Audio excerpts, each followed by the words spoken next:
Mentorship and hands-on activities are critical for engaging Native American students in post-secondary education and for providing these students with tools for a successful university experience. As university instruction went online 1 year ago due to the COVID-19 pandemic, laboratories and experiential learning instructors encountered an extra set of issues. We had to ask ourselves, should we cancel our hands-on activities or adapt to an often intangible online format? About mentorship programs designed to match first-generation and Native American students with mentors and the broader resources of the university. Many university instructors quickly adapted to the pandemic by incorporating online teaching in the spring of 2020 semester. Utah State University is already very familiar with distance learning, its first online course being offered more than 25 years ago. Yet, there was a new challenge for an important summer mentor program, the Native American Summer Mentorship Program, which is typically offered in person at the main Logan campus. In existence since 2014, the Native American Summer Mentorship Program provides an opportunity for Native American students enrolled at the USU statewide campuses to spend a month at the Logan campus. Professors create week-long labs for these students in the STEM fields, designed to help the students experience life in Logan, a college city that is larger than many communities outside of the Salt Lake area. The Native American Summer Mentorship Program introduces students to future mentors for forthcoming semesters. Here in this presentation, we illustrate our approach to the 2020 virtual Native American Summer Mentorship Program through our Water Heritage Anthropological Project, a multidisciplinary project that looks at water features through the lens of archaeological, archival, geographical, and anthropological data. The authors were joined by 2 undergraduate students completing their associate's degree at USU Blanding and who are both members of the Navajo Nation. We show that the virtual Water Heritage Anthropological Project is a way to integrate students who are located far away from a researcher's laboratory on campus. This is an especially important adaptation for anthropology and archaeology, fields that are built around face-to-face interactions and material culture. Here we show how labs can be adapted to an online format and that they will be vital for future research teaching techniques in the coming months or even years. In fact, our team continues today to meet and conduct our research virtually. This approach is particularly useful for campuses with statewide locations and online degree programs for engaging students in virtual or remote research beyond the pandemic. A key goal for our involvement with Native American Summer Mentorship Program is to connect Native students to STEM labs that are sometimes unfamiliar to Native students, with a focus on archaeological research. Participating in the Native American Summer Mentorship Program provides benefits on multiple levels. Mentees gain access to STEM education, knowledge, and transferable research skills through their participation in the month-long program with various labs. Mentors in the research team gain exposure to diverse perspectives and an opportunity to foster cultural competency, create inclusive research teams. The institution sees student success and retention rates increase, growth in impactful research programs, and increased Native student participation in STEM fields across colleges. Finally, our partnership with the program is a small step toward including Native voices in archaeological research. A growing body of work in archaeology recognizes long-standing failures to fully engage Native peoples in research and systemic issues that marginalize Native communities. Our approach to the summer labs includes open dialogue between mentors and mentees and a commitment to engagement in the research process, where Native students have the ability to contribute meaningfully to the research goals and direct their research efforts based on their interests and lived experiences. The USU Museum of Anthropology undertook previous face-to-face versions of the Native American Summer Mentorship Program from 2016 to 2019, where students contributed to archaeological documentation along the Transcontinental Railroad in western Utah. During the earlier labs, Native students participated in fieldwork, archival research, material culture documentation, and outreach.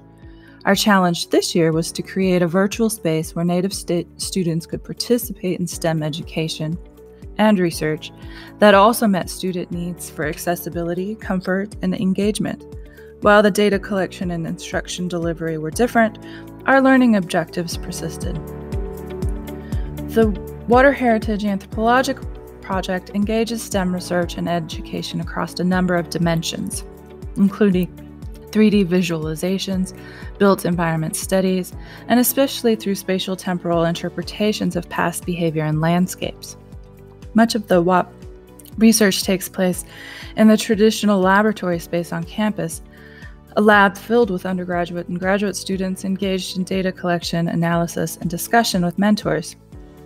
Our initial plan was to offer this opportunity to the two mentees using the facilities at the Logan campus. However, remote instruction required a redesign of our week-long lab.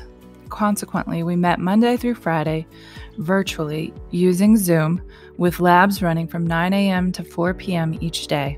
Each remote lab built upon one another and explored the 5 research dimensions of our project. We divided the day into 3 segments. From 9 to 11 a.m., we held discussions and instructions on the day's topic. Midday consisted of independent work sessions where students completed research tasks, and then at 3 p.m. we would regroup via Zoom to discuss outcomes. We identified several key takeaways from the remote water heritage anthropological labs.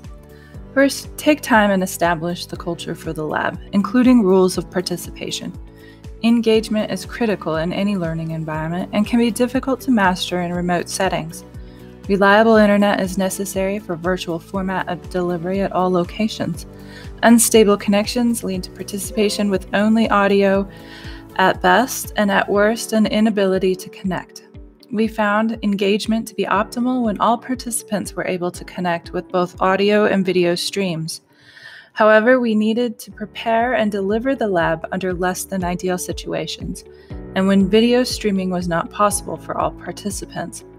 We relied on approaches such as participant call-out, round-robin responses, note-taking guides, and material culture prompts.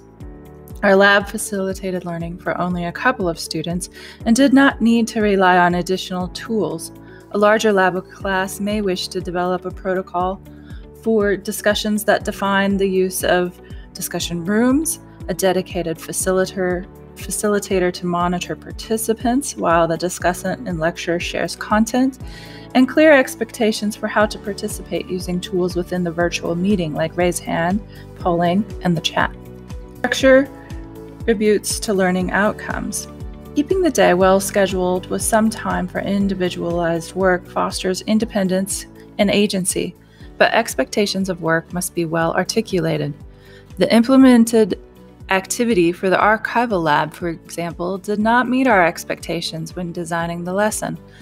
A potential improvement could have been to have the students repeat the demonstrated task with mentors before moving to those independent work sessions in the midday.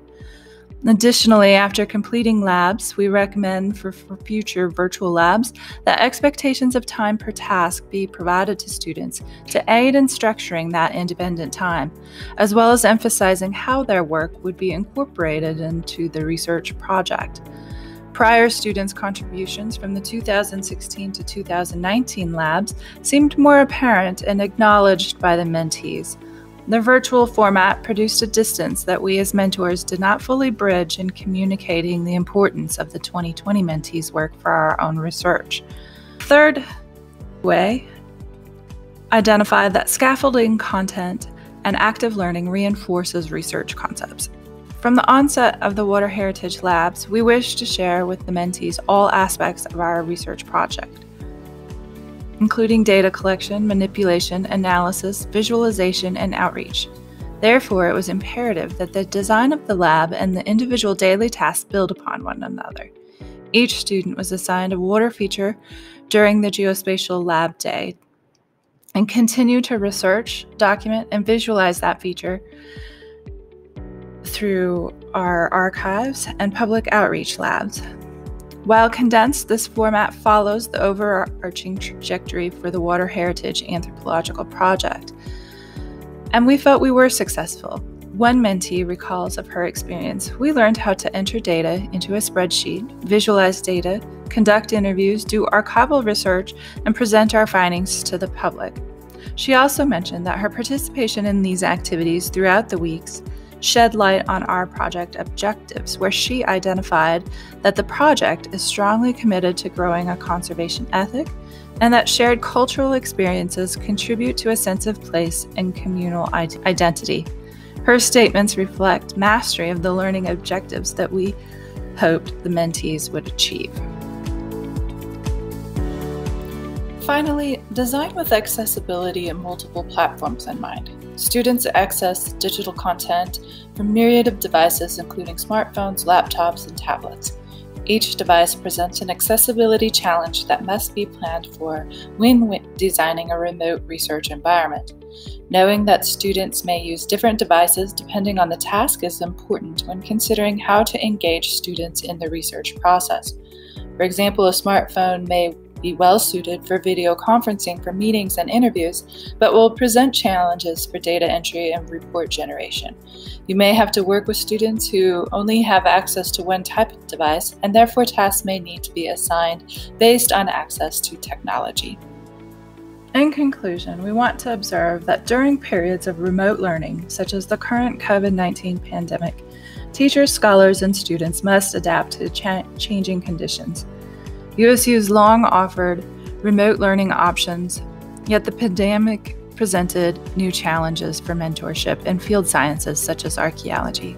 The Native American Summer Mentorship Program is a critical resource for Native American students at Utah State University, and while in-person mentorship is always preferable, we show it is possible through the virtual Water Heritage Labs to connect these students to STEM learning centers.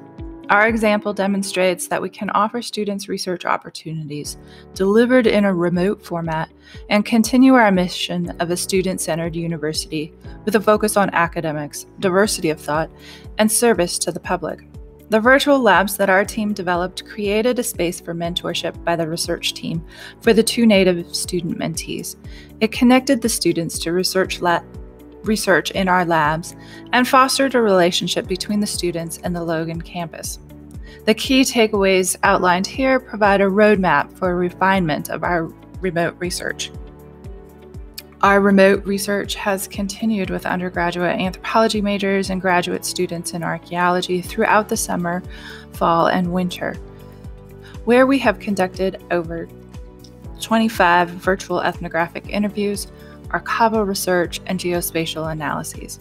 Our week-long curriculum is provided on the project website so that it may be adapted to other remote teaching and research options.